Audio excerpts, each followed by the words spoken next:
So I wanted to go into a little bit more detail of the fishing gear that I bring out here when I'm backpacking. This is a Spinmatic pole that weighs 0.8 pounds.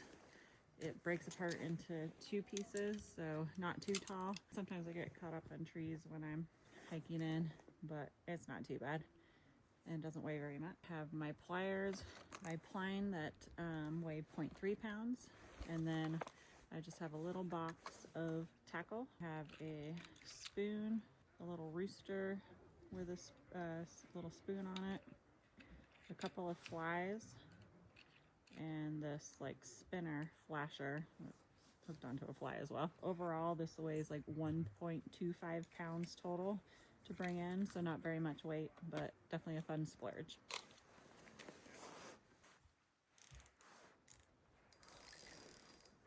This thing here that I was twisting, it's called the bell, and that tightens how fast that the line can come out.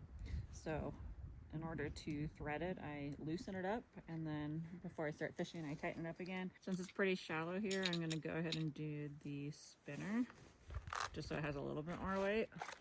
I don't think I'll do the spoon, because I think it's too heavy and too rocky. It might get caught. This might get caught too. So I'm putting in a friction nut into the line here that John taught me. Just create a loop, and then I go around it 6 to 8 times. And then we'll tighten it down, and it holds.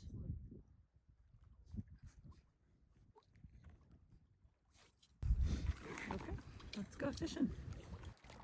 I hope you enjoyed seeing my fishing setup. If you did, please like the video. It really helps more people discover my adventures. And if you're new here, consider subscribing so you can join me on the next trail, hike, or road trip. I post new videos every Thursday.